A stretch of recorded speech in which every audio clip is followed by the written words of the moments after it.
the world try to steal your joy or your confidence. So I know you can do this. So now that you know, now that I have shown you this, you keep that faith. It's like the story of Gideon, talking Bible again, where God told him lesser. It's like I think he had 3,000 people. God was like, less. Or no, 30,000, I think it was.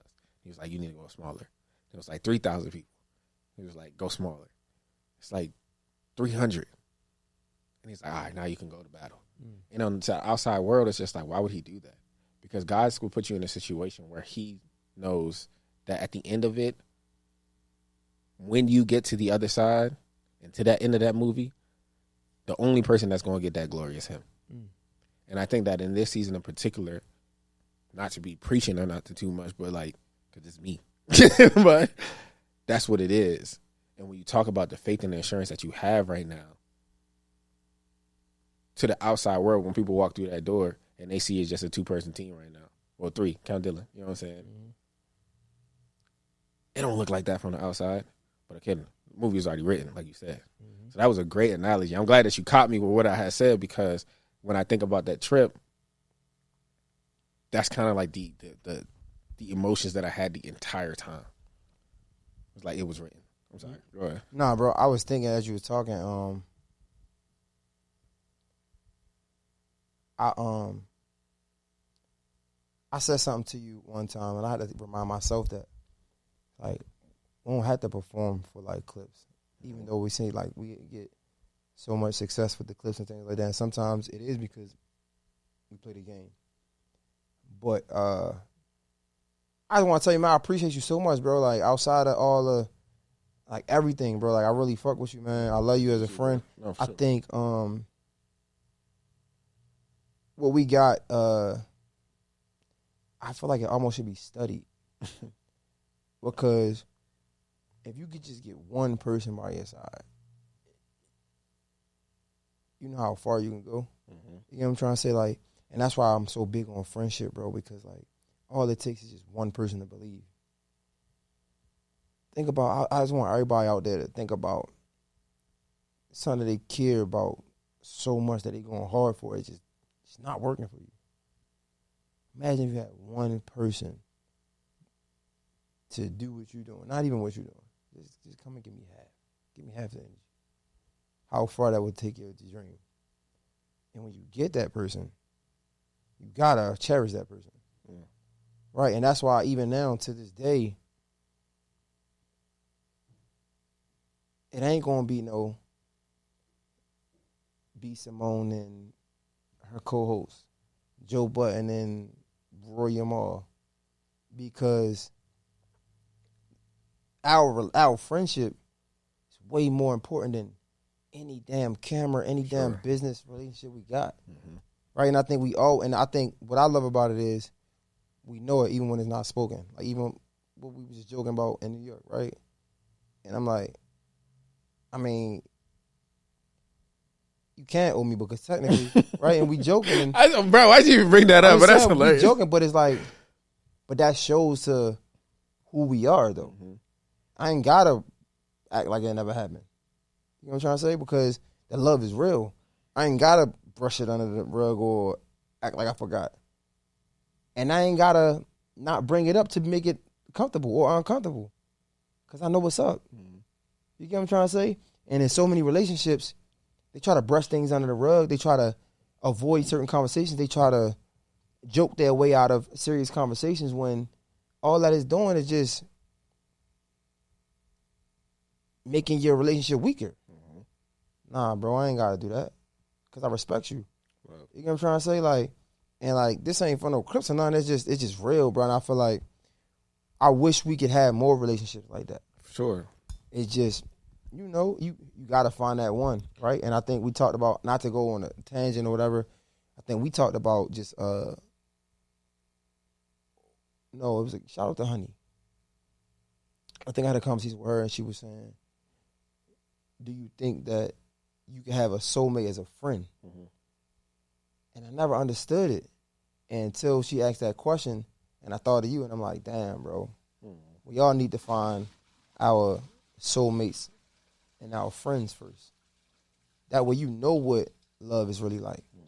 A lot of times we don't know what love is like because we ain't even experience it, bro. Not even through our parents, bro. I know you probably have.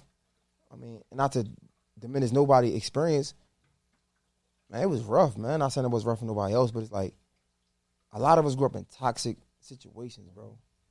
And our parents only know how to show love through toxicity, and that ain't love. So when we talk about this friendship and we talk about this soulmate as a friend, sometimes that be our first experience of what love is. Mm-hmm. So maybe you need to go out there and find you a soulmate that's your friend.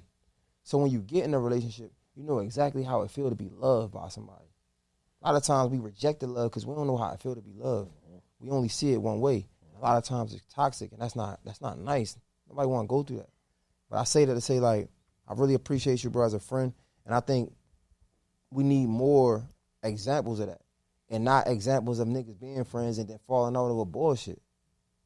Like, look at it, bro. Like, even again, I'm not trying to go on a tangent, bro. But we see so much. We see so many of our idols, our icons fall to just things that could have been preventable.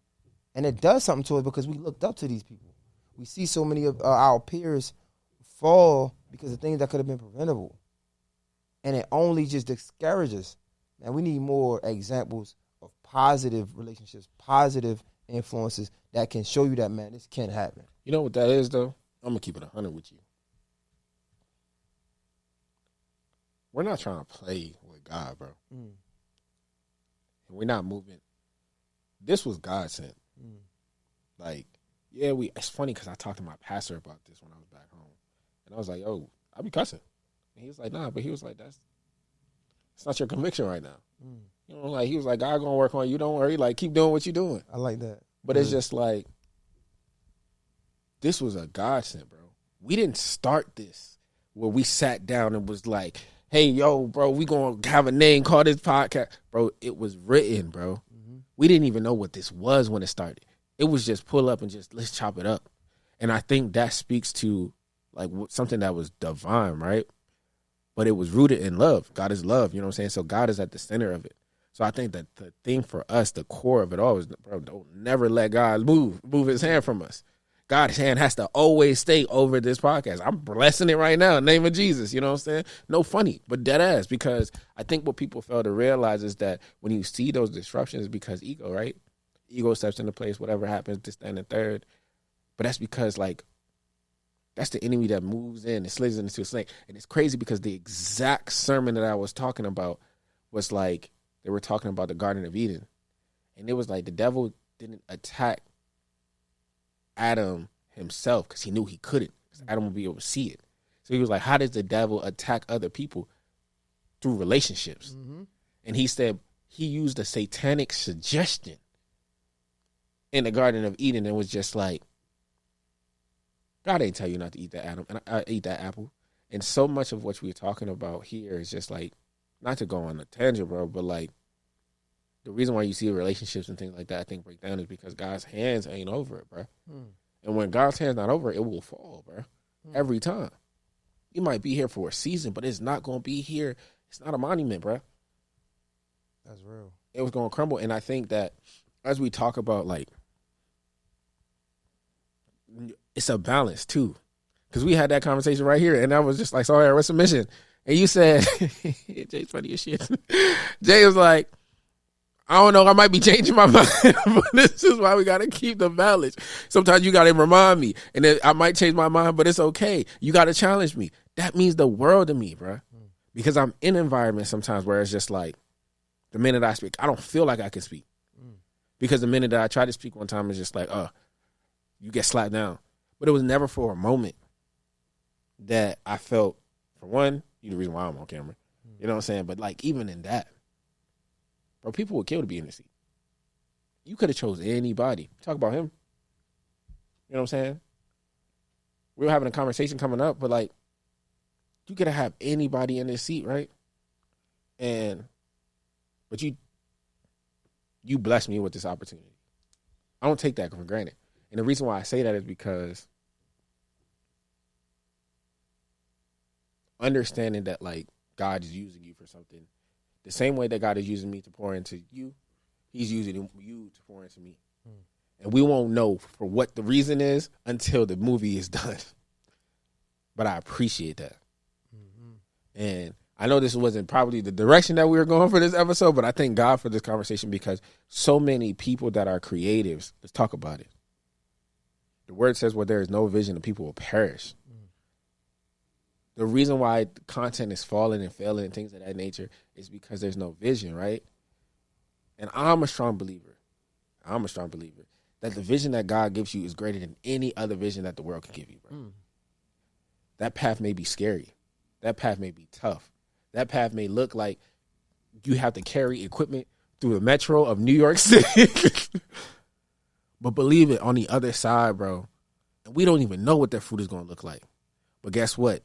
That seed that was planted, we've been watering it. And guess what? It was sprouting. And then it became a plant. And then it became a tree. But guess what? Now all we're waiting for is what? That fruit. And you will know a tree by its fruit. And this a godly tree over here. You may not believe it, but I'm going to tell you it's a godly tree. You're going to see it by its fruit one day.